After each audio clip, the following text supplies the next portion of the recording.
All right, guys, so I'm going to go a little early tonight and get to Lakers-Rockets 3-0 series. Unbelievable. And this nail-biter with my Celtics pulling it out versus Philly. We'll get to the Spurs and the Blazers in the next one, and you'll hear many other people talk about it anyway. And a little bit on Raptors-Cavs, but yeah, no other way to put it, man. That was a complete meltdown for the Rockets. They were up 6 with 30 seconds left, I want to believe, and Jabari, so he gets the rebound.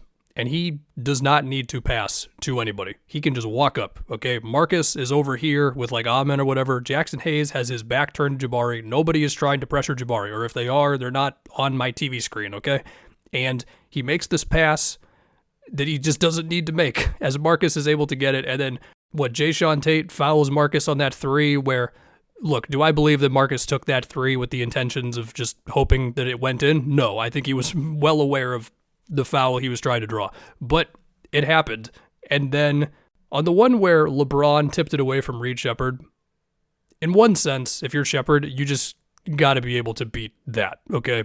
I will also say the only guy who was there to help him at all was Şengün at basically half court. Like nobody else came up down court to just give him an easy pass to make.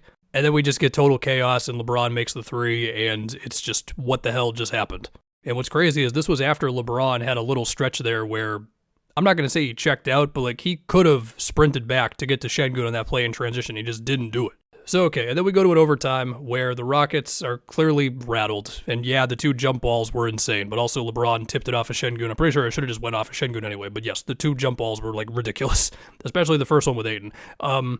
But speaking of Ayton, I do think he had some good like switches defensively in that overtime.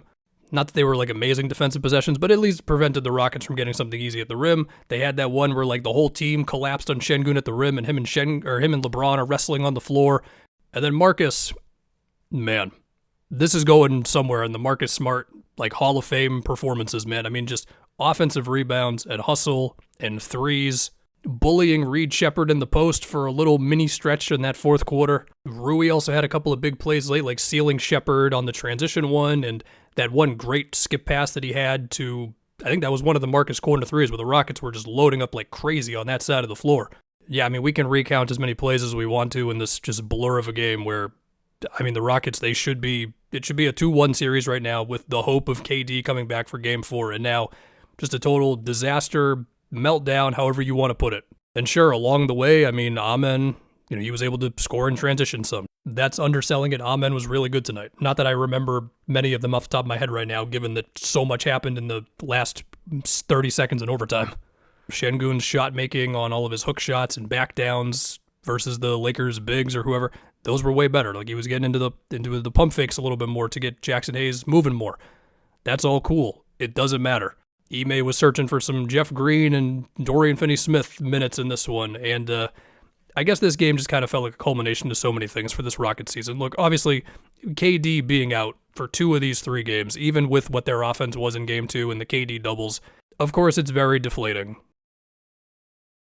Like, the little seed was planted with the Fred injury, and then Dorian Finney-Smith's jumper just not coming back, and then just this year-long process of figuring out this half-court offense, and does Udoka truly deep down want to play Reed Shepherd because of his size and what that means as a scorer, like within the 3-point line, as well as the defense, as well as like this kind of side story for years of this team of Jabari's development and how much on the ball reps does he truly deserve and all this, or is he like being pigeonholed into this not total 3-and-D because he could do more than that, but like kind of sort of 3-and-D guy.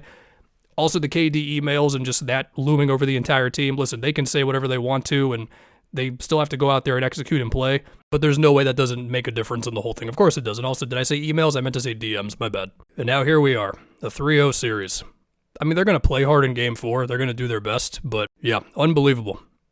Also, that one play where LeBron got Şengün on a switch and held the ball for like 10 seconds because he knew the help was coming, that was a cool play. Amen almost got him on the block. But yeah, if you go back and I really did not give this series like that much actual thought. If you go and listen to my round 1 predictions, and sure, a lot of things happen and KD missed games, but just unbelievable. And me also doubting myself. But you know what? That's fine. I do that all the time. You think the Lakers bought Luka and Austin enough time to come back? There will be time to talk about the Rockets roster and assets and everything for the offseason at a different moment right now. That game was crazy. How did they lose that? Okay, now we go to my Celtics pulling it out against Philly. The nerves were definitely going in this one. I kind of want to start with Vooch. Like, JT and JB were obviously the biggest things here, but I want to start with Vooch because Vooch, on one end, was very valuable for his spacing and his pick and pops that allowed the Celtics to just get the ball moving, and the threes were the threes tonight for them. That was great. The other end, either he was in no man's land because Drummond was making threes, so he's like, wait, I have to care about this guy at least a little bit, but also he wasn't protecting the basket either on a couple of drives late. And also, Philly was just putting him in screens, and either he's too high or he's not a good rim protector or whatever, and I was like losing my mind, but also he was helping on the other end. It was something. The Vooch experience. He made shots. Again, he spaced the floor out, but yeah, this one, so when Maxey made that three over Shireman, I was like, oh no, they might actually go down 2-1 right now. And it was because like the whole game, they were dealing with Philly just throwing bodies at guys. Like VJ is coming out of nowhere in the corner to contest, I think this was Oubre, to contest like Keita on a roll. Multiple bodies are just reaching on Tatum as he's driving or running a screen, because Tatum was looking comfortable on screen actions with Vooch getting downhill, had a couple really good ones on Bona, but you just keep sending bodies and the Celtics might get overwhelmed, or Philly was eventually switching or just hard rotating to where the windows were not as tight. But then it's just like JB tough, long two over Maxey, powers through Oubre for a finish. Pritchard with the second shot of the night before the JT 3 over Bona, where, I mean, Oubre is all over him. Philly's defense on this play was great. Like, they covered the ground on the Vooch pick and pop beautifully. I'm like, oh, this play's dead. It's going to be Maxey in transition in a half a second. And then Pritchard just saves my life on the 3 over Oubre. Like, Oubre even afterwards was just like, are you kidding me? It's the same feeling I had on the Drummond threes. And then the Tatum 3 over Bona, I mean, that just felt so good. And look, a running theme right now for the Celtics is Tatum's threes off the dribble, and Derek White just has a shooter period. Now, D. White had that amazing offensive rebound before the Pritchard 3. That's great. Like, D. White's impact is always going to be there. D. White's got to start hitting some shots, man. This is getting scary. But for tonight, the defense, outside of some Vooch stuff occasionally, was good. I mean, JB had some big, like, steals or just, like, hounding PG on some screen actions. PG had a good game, but there were a couple possessions there. So, yeah, it was a nail-biter, but I had a good time because they won. And I believe through 3 games, Tatum is, 23 assists to 5 turnovers. I mean, he was the one initiating so many of those pick and pops with Vooch that either led to like one pass away stuff or just the ball zipping around, you know. So cool stuff overall. JT and JB got him there. JB was like a little tunnel vision-y at times, but he made enough big shots and played enough on-ball defense. It's fine.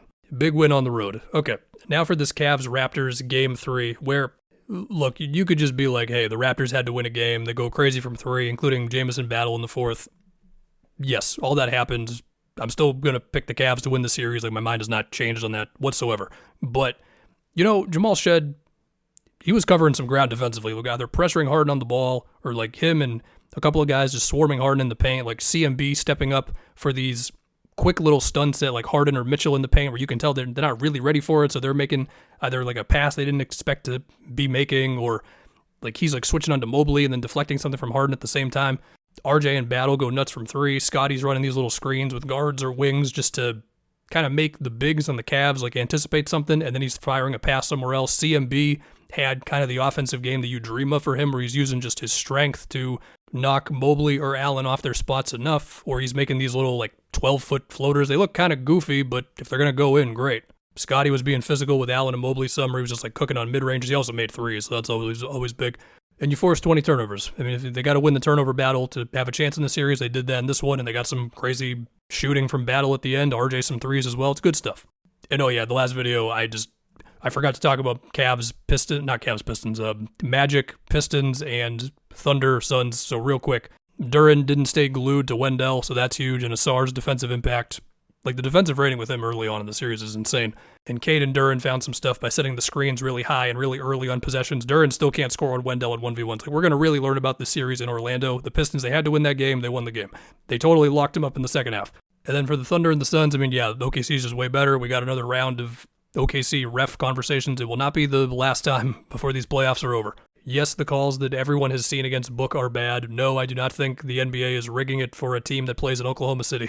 But I've said this before. I mean, with how physically OKC plays, the fact that they were 7th, as in like 7th least in fouls per game in the regular season, it's like, how the hell did you do that? Last year, they were 25th. That makes way more sense to me. So you can do with that whatever you will.